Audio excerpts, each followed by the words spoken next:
Bonjour à tous les passionnés de stoïcisme, bienvenue sur notre chaîne où nous explorons la sagesse intemporelle du stoïcisme et ses applications pratiques dans notre vie quotidienne. Aujourd'hui, nous vous proposons une vidéo spéciale où nous allons plonger dans le domaine des relations et dévoiler les 9 principes que les hommes avisés devraient adopter selon la philosophie stoïcienne. Alors, si vous êtes prêts à cultiver un état d'esprit qui résiste à l'épreuve du temps dans les affaires de cœur, vous êtes au bon endroit. Avant de plonger dans ces principes perspicaces, assurez-vous de vous abonner, d'activer la cloche de notification et de donner un pouce en l'air à cette vidéo si vous êtes impatient d'exploiter le pouvoir du stoïcisme dans vos relations. Embarquons ensemble dans ce voyage alors que nous explorons les 9 choses que les hommes avisés ne devraient pas faire avec les femmes à travers le prisme de la sagesse stoïcienne. 1. Protégez votre passé. Partager chaque détail de votre passé, en particulier les parties difficiles, revient à révéler tous les secrets et défis auxquels vous avez fait face. L'idée de Friedrich Nietzsche, selon laquelle les anciennes idées peuvent revenir nous défier,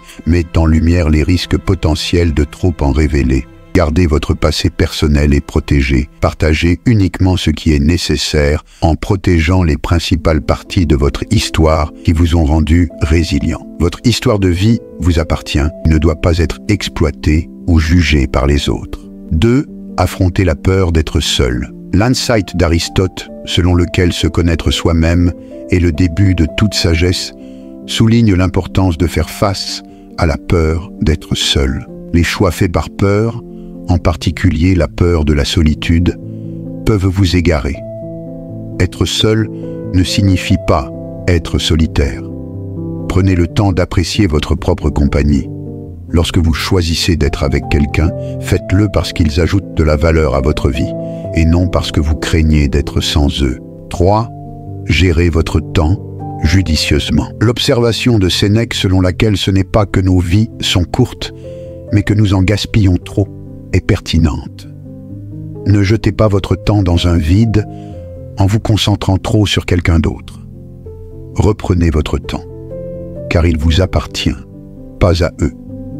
Établissez un équilibre et utilisez votre temps judicieusement pour des activités qui vous rendent heureux, favorisent la croissance personnelle et nourrissent votre âme. Votre temps est une ressource précieuse. Ne le gaspillez pas pour quelqu'un qui pourrait ne pas en apprécier la valeur. 4. Célébrez vos réussites. L'enseignement d'Épictète, selon lequel nous ne devrions pas seulement rechercher l'admiration des autres, mais aussi nous admirer nous-mêmes, rappelle l'importance de célébrer nos réalisations. Ne vous laissez pas tellement absorber par le fait de plaire aux autres que vous en oubliez de reconnaître vos succès. Chaque pas en avant, aussi petit soit-il, est une victoire digne d'être célébrée. Construire la confiance en soi en reconnaissant vos progrès est essentiel pour une vie épanouissante. 5. Préservez votre santé mentale. Compromettre votre santé mentale pour quelqu'un d'autre revient à brûler votre maison pour les garder au chaud. C'est nuisible et insensé. Votre santé mentale et votre bonheur ne devraient jamais être compromis pour les autres. Reprenez le contrôle, protégez farouchement votre paix intérieure et renforcez votre résistance mentale. Ne laissez personne vous enlever votre joie. Vous êtes responsable de votre propre esprit. Votre bonheur n'est pas une marchandise à échanger, c'est un aspect non négociable de votre bien-être. 6. Soyez fidèle à vous-même. La sagesse d'Albert Camus, qui nous conseille de ne pas trop nous préoccuper des autres, résonne avec la philosophie stoïcienne d'être fidèle à soi-même. Dire oui à des choses que vous n'aimez pas, c'est comme porter un masque suffocant pour plaire aux autres. Apprenez à dire non et vivez votre vie de manière authentique. Ne vous comportez pas pour plaire aux autres, soyez réel et honnête avec vous-même. Rappelez-vous que vous êtes le personnage principal de votre vie, pas un personnage secondaire dans la narration de quelqu'un d'autre. 7. Ne sacrifiez pas votre chemin pour les autres. Sénèque a judicieusement remarqué que tenter d'être à trop d'endroits signifie que vous n'êtes réellement nulle part. De même, changer votre vie uniquement pour correspondre à celle de quelqu'un d'autre revient à porter des chaussures trop serrées. C'est douloureux et inutile. Chaque pas que vous faites pour vous conformer aux attentes des autres vous éloigne de votre propre chemin, vous faisant perdre de vue vos objectifs.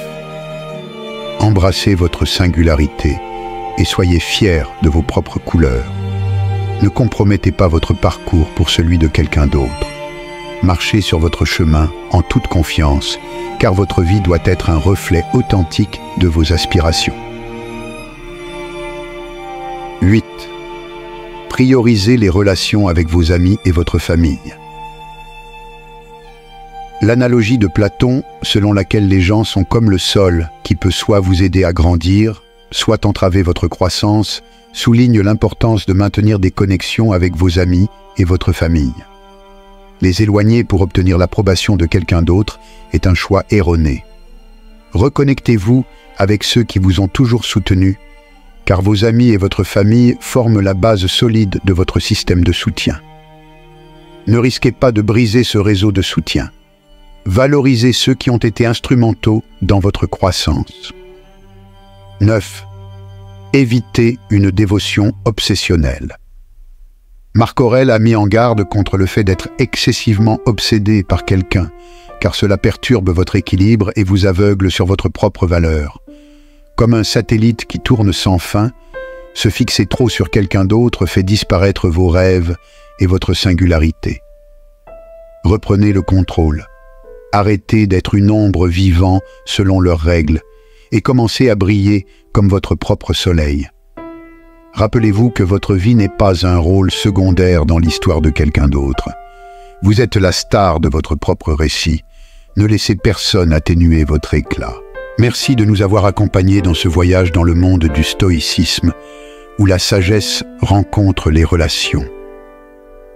Rappelez-vous que l'adoption des principes stoïciens ne concerne pas des règles spécifiques à un genre, mais la cultivation d'un état d'esprit qui transcende les défis que nous rencontrons dans tous les aspects de la vie. Alors que nous avons exploré les 9 choses que les hommes avisés ne devraient pas faire avec les femmes à travers le prisme du stoïcisme, nous espérons que vous avez trouvé des idées précieuses sur la manière de naviguer dans les relations avec discernement et vertu. En appliquant ces principes intemporels, puissiez-vous forger des connexions basées sur la compréhension, le respect et la croissance partagée. Si vous avez apprécié cette exploration du stoïcisme et des relations, n'oubliez pas de liker, partager et vous abonner pour plus de contenu qui enrichit l'esprit et nourrit l'âme. N'hésitez pas à laisser vos pensées et questions dans les commentaires ci-dessous. Jusqu'à la prochaine fois, restez sages, restez stoïques et poursuivez votre chemin vers une vie de but et de tranquillité.